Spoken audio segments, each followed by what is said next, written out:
हर एक बच्चे का एसआईपी जरूर होना चाहिए।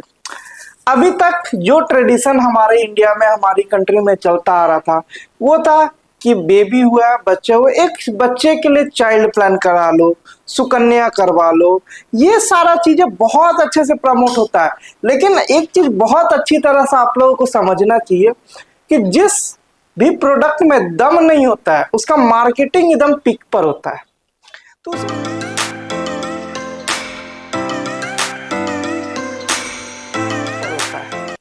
तो उसी प्रकार आपके पास देखिए, कभी भी आप आपके घर में बच्चे हुए होंगे तो आपको ध्यान में होगा, कोई आए ना आए एक एलआईसी का या किसी ना किसी इंश्योरेंस कंपनी का एजेंट जरूर पहुंचता है, और वो आपको क्या बताता है, बॉस बहुत बढ़िया एक चाइल्ड प्लान है जिसमें आप फलाना फलाना अमाउंट जमा कीजिए, 25 साल बाद, 20 साल के बाद आपको फलाना फलाना अमाउंट मिल जाएगा।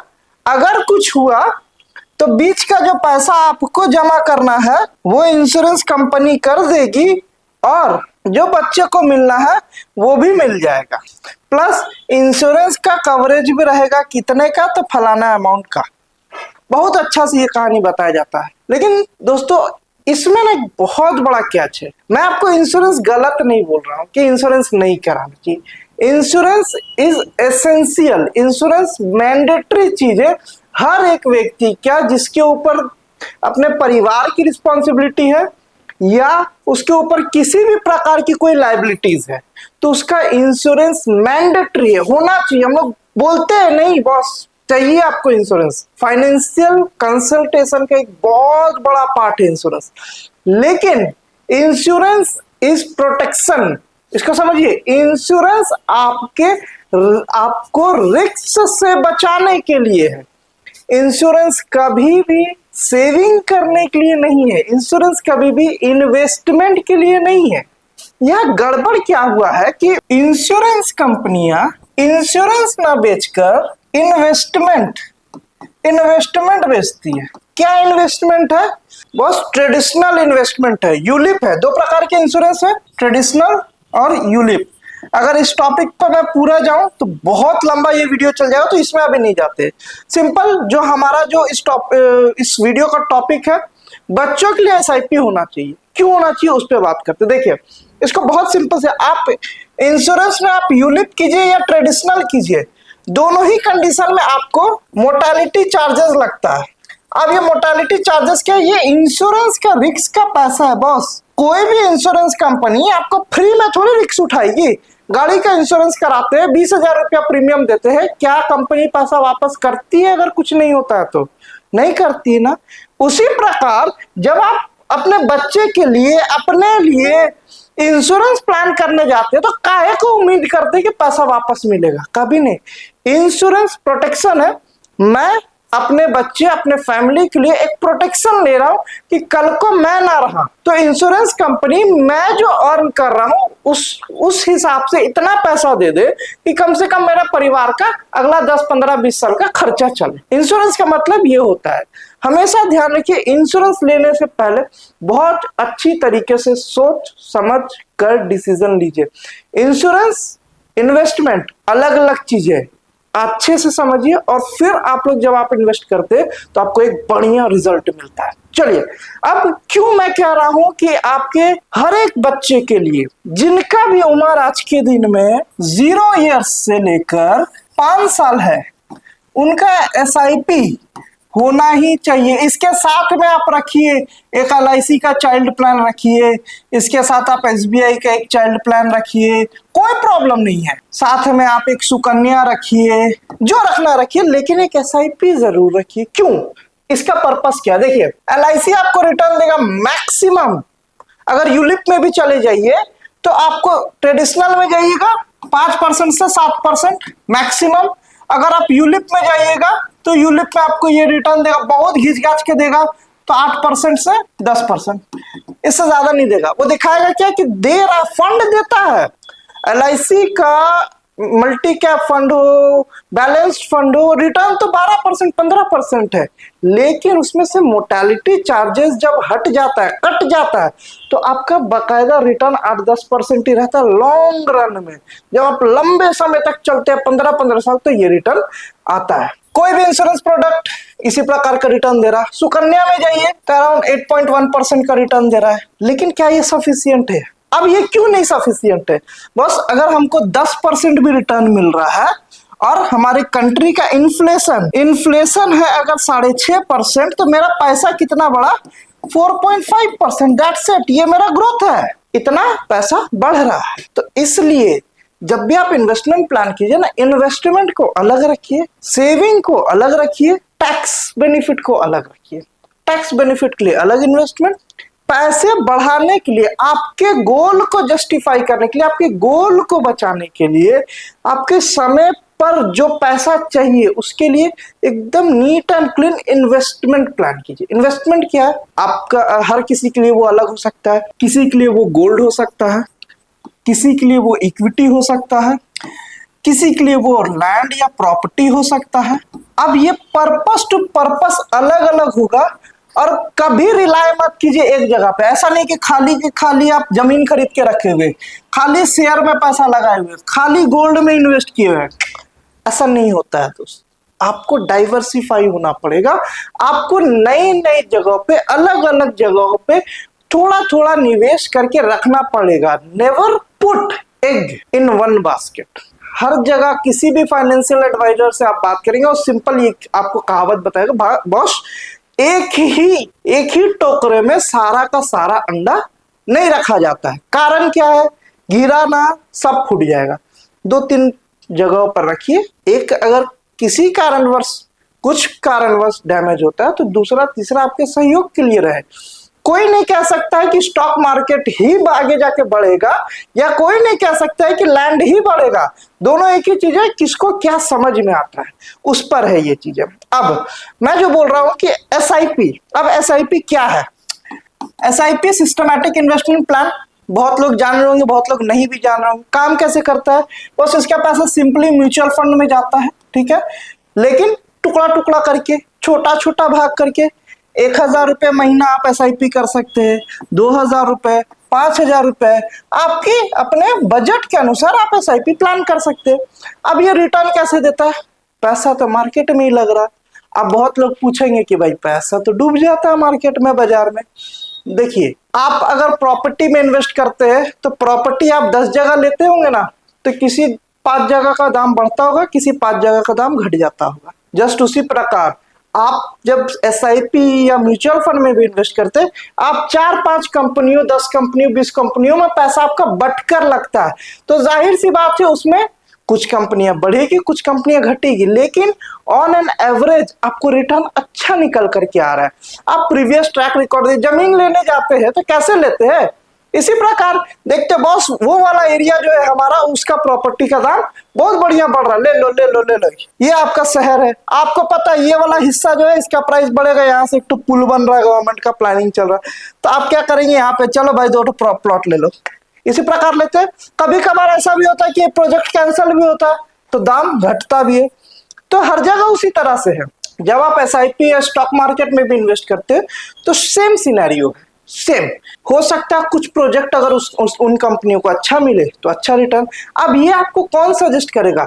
जब आप अपने लैंड जहां से ले रहे हैं, या तो आप अपने से उस पर रिसर्च करते, या किसी प्रोफेशनल से पूछते हैं, बॉस मुझे लैंड में इन्वेस्ट करना है, प्रॉपर्टी में इन्वेस्ट करना, कहाँ करूं? तो आपको सजेस्ट करते हैं ये एरिया में आप कर सकते हैं, आपके बजट में है, रिटर्न ऐसा आ सकता है। जस्ट वैसे ही जब भी एसआईपी या म्यूचुअल फंड या किसी प्रकार के इन्वेस्टमेंट करें तो सलाह लीजिए एक प्रोफेशनल से, जिससे आपको सही गाइडेंस मिले और आप निवेश कीजिए। अब मैं एसआईपी क्यों प्रमोट कर रहा हूं, क्यों कह रहा हूं, प्रमोट भी नहीं कहूंगा, क्यों ये कहता हूं कि ये जरूरी है एक छोटे बच्चे के लिए। क्यों? देखिए, एलआईसी जो करना कर लीजिए, लेकिन एसआईपी आपको क्या तगड़ा रिटर्न दे रहा है उसको मैं आपको दिखाना चाहता हूँ।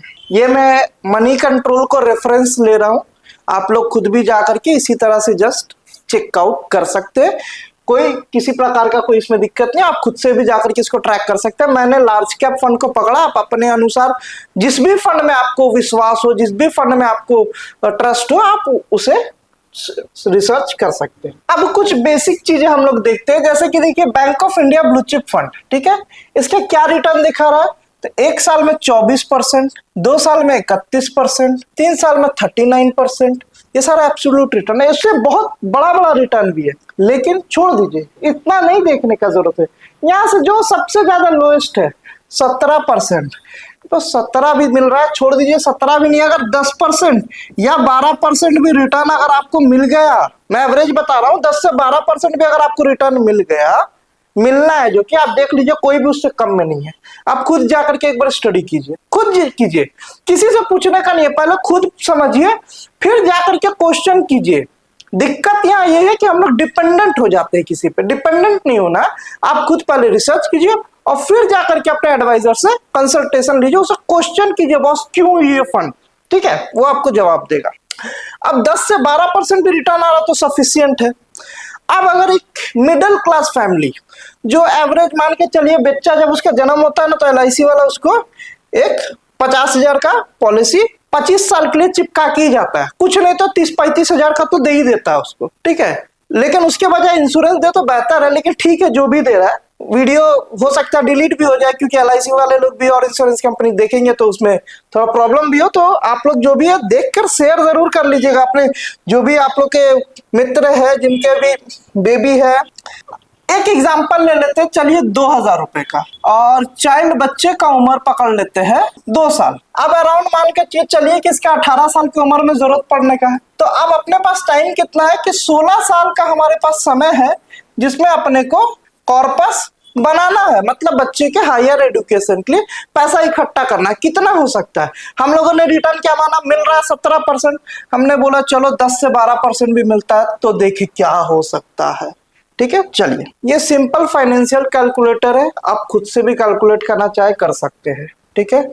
अगर एग्जांपल लीजिए कि 2,000 रुपए का इन्वेस्टमेंट है, 2,000, रेट ऑफ इंटरेस्ट हमने क्या पकड़ा 12%, पीरियड क्या पकड़ा हमने 16 साल, 16 साल यानी कि 120, 180 और इधर 12 यानी 192 मंथ्स, ठीक है। इसको मंथ्स में लिखना है दोस्तों, इसको ईयर में लिखिएगा तो गड़बड़ आएगा कैलकुलेशन, इसको मंथ में निकला है 16 साल यानी 192 मंथ्स। अब देखते हैं इसका फ्यूचर वैल्यू क्या है, कितना पैसा बन रहा है।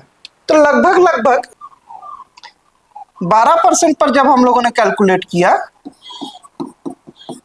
तो आ रहा है 11,50,000 रुपए। बहुत ज्यादा नहीं है, बहुत ज्यादा नहीं है, लेकिन फिर भी आपका normal policies, normal fix deposit, normal bank deposit से काफी बेटर रिटर्न। अब आ जाते हैं कि एक्चुअल जो रिटर्न आ रहा है उस पे क्या आएगा।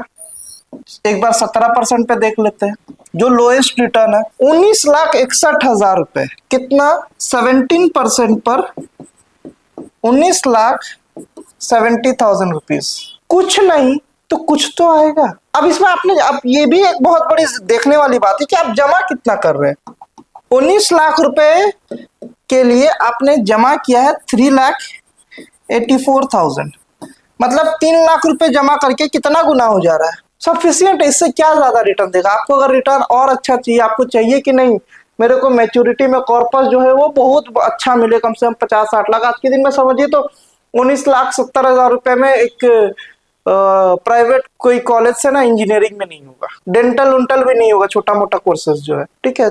तो प्लान कीजिए, प्रिपेयर कीजिए, अपने बच्चों के भविष्य के लिए सोचिए, विचारिए, और कुछ नहीं ना 500, 1000, 2000 का जो आपकी सक्षमता हो, एक SIP जरूर रखिए, क्योंकि वो आपके इन्वेस्टमेंट को ग्रो, उसमें रिस्क कवर नहीं होता है दोस्तों, इसको एकदम क्लियर रखिएगा, उसमें रिस्क कवर नहीं होता है। ऐसा नहीं है कि मैंने SIP करा लिया, कल को मेरे साथ कुछ हो गया तो मेरे परिवार को बहुत बड़ा पैसा मिलेगा, ऐसा कुछ भी नहीं होना। आपने जो निवेश किया उसमें जितना रिटर्न आया उतना ही मिलेगा। तो आप प्लान कीजिए, और किसी भी प्रकार का कोई भी क्वेश्चन हो तो हमारे बोर्ड लाइन नंबर पे जरूर कॉल कीजिए। और अगर ये वीडियो अच्छा लगा हो तो वीडियो को लाइक करके शेयर जरूर कर दीजिएगा, और कमेंट में जरूर लिखकर बताइए कि आपने क्या प्लान किया और आप क्या SIP करने वाले हैं, और अगर करने जा रहे हैं तो कौन से फंड में। धन्यवाद दोस्तों। कैसा रहा था मैम, कैसा रहा एक्सपीरियंस आपका एज ए फाइनेंशियल एडवाइजर हमारे साथ? बहुत ही अच्छा रहा और मुझे बहुत बहुत ज्यादा प्रॉफिट हुआ है। प्री आईपीओ का कॉन्सेप्ट जब से आपसे नहीं मिली थी, जब नहीं पता था, तो मुझे बिल्कुल भी प्री आईपीओ का कॉन्सेप्ट नहीं पता था। फिर मैंने जब आपने मुझे बताया प्री आईपीओ भी मार्केट में मिलता है, मैंने काफी जगह पता वगैरह किया, तो मुझे एक चीज तो कंफर्म हो गया कि आप किसी भी मार्केट में कोई भी ऐसे जगह से नहीं ले सकते हो, because it is not listed. तो एक सिक्योरिटी होता है कि अगर आप लिस्टेड अनलिस्टेड चीज कहीं से ले रहे हो तो वो आपके डीमैट अकाउंट में आएगा या नहीं, उसकी कोई गारंटी नहीं है। बट जब मैंने आपसे लिया तो मुझे रिफ्लेक्ट किया डीमैट में, और ये चीज़ की बहुत हैप्पीनेस है क्योंकि मेरे कुछ फ्रेंड्स हैं, उन्होंने भी लिया था, उनके डीमैट में वो आया ही नहीं। सो ये एक जो सिक्योरिटी मुझे मिली है वो, और एक जो ट्रस्ट बना है उसके बाद, तो मैं समझती हूँ कि वो बहुत ही अच्छी चीज़ है। क्योंकि आगे मैं अभी जितने भी एडवाइजेस आपसे ली हूँ उसमें बहुत प्रॉफिट मिला है। और जैसे मैंने आपने मुझे गाइड किया था कि टाटा टेक्नोलॉजीज का प्री आईपीओ बहुत अच्छा है, तो जिस समय मैंने लिया था ऑब्वियसली उस समय उस मार्केट प्राइस के हिसाब से इट वाज वेरी एक्सपेंसिव। लेकिन मुझे काफी बार दिमाग में आता था कि बहुत एक्सपेंसिव है, 5000 कुछ का पड़ा होगा मुझे, 5700 का। बट जब वो लिस्टिंग हुआ तो मुझे एक के ऊपर मतलब ऑब्वियसली शेयर स्प्लिट हो चुका था, तो एक के ऊपर मुझे 800 का प्रॉफिट हुआ, और शेयर स्प्लिट होने के कारण मुझे, जो मैंने शायद 10 शेयर लिया था वो 100 हो चुका था लिस्टिंग होते होते। तो मेरा एकदम मतलब जैप करके 80,000 का जो कमाई हुआ है उसके लिए मैं बहुत ज़्यादा एक्साइटेड हूँ। और इसीलिए मैं अभी जितने भी एडवाइसेस हैं I just blindly follow you, आप जो भी बताते हैं। इसके अलावा द बेस्ट पार्ट इज जो आप हमें गाइड कर रहे हैं, व्हाट्सएप में जो एक ग्रुप बनाया है जिसमें आप बताते हैं कि कौन सा मार्केट में अब मतलब इनफैक्ट कौन सा सॉरी मार्केट में कौन सा अभी हमें लेना चाहिए शेयर, उसके बाद उसे किस टारगेट प्राइस में हमें बेचना है। और यही नहीं, बेस्ट पार्ट ये है कि जिस दिन बेचना है उस दिन भी आप अपडेट करते हैं, राइट। जो कि मैंने कहीं नहीं देखा है। तो ये एक चीज है जो कि बहुत क्लियर गाइडेंस है। अगर कोई न्यू कमर है या किसी को बहुत ज्यादा एक्सपीरियंस नहीं है बट उनको प्रॉफिट चाहिए, तो मैं तो बोलती हूँ कि राहुल जी को ही आप एकदम ब्लाइंडली फॉलो करो, बिकॉज गारंटी भी है। और मैं खुद इतने टाइम से ट्रैक कर रही हूँ, व्हाट्सएप में भी देखती हूँ, तो मैं भी उस हिसाब से शेयर्स खरीदती हूँ और मुझे बहुत प्रॉफिट हुआ है, तो मुझे लॉस तो अभी तक एक बार भी नहीं हुआ है। एंड बाय गॉड ग्रेस और फिंगर क्रॉस्ड कि आगे भी ना हो। So thank you so much कि आपने मुझे इतने अच्छे से गाइड किया। थैंक यू मैम, आपने अपना एक्सपीरियंस बताया। और और हम लोग लाइफ टाइम इसी तरह से आपको प्रॉफिटेबल रखने के लिए कमिटेड है, और आपको अच्छा रिटर्न मिलेगा। आगे के लिए भी आपको कनेक्टेड रहिए, और आपको बिल्कुल बिल्कुल। बहुत बढ़िया फायदा हम लोग पहुंचाएंगे। Thank you ma'am. Thank you, thank you, yes, thank you so much. तो राहुल जी का म्यूचुअल फंड सर्विस से बहुत अच्छा लाभ मुझे मिला। ये सही समय पर हम लोग को इन्वेस्टमेंट के बारे में बताते हैं, और इनके द्वारा किए हुए टीएसपी वगैरह इन्वेस्टमेंट में अच्छा प्रॉफिट भी मिल रहा है। आपका सर्विस तो बहुत अच्छा है। ऐसे भी हम बहुत 2-3 जगह से एसआईपी कराए थे, तो घोष बाबू थे और एक यादव जी हैं, उनसे कराए थे, लेकिन उनका काम सब करता है लेकिन काम में क्लियरिटी नहीं था। और आपका जो अभी हम देखे हैं जो आपने बनाया उसको, एक बार पेन नंबर इसमें जो LIC जो लिखा हुआ है ना, ये हमने एक बार हमको लगता है कि इसको पैसा हम जमा किया और भूल गए, मैंने बैंक काटना बंद कर दिया SBI में, तो वो रह गया था। जब उस दिन आप पेन कार्ड डाले तो उसमें LIC लिखा हुआ निकला, तो हमको नजर में आ गया इसको, तो हम बहुत दिन से खोज रहे थे। बहुत दिन को बोला कि तुम मेरा ऐसा बात है कुछ, बोला आपको बैंक जाना होगा, बैंक वाला तो देने के इंटरेस्टेड नहीं रहता है। बहुत अच्छा लगा। उस हिसाब से अब मेरा 3 अकाउंट है, तीनों अकाउंट का जब निकले डॉक्टर उसका नेट एंड क्लीन नजर आया कि इसमें क्या क्या है और क्या परसेंटेज और क्या ग्रोथ।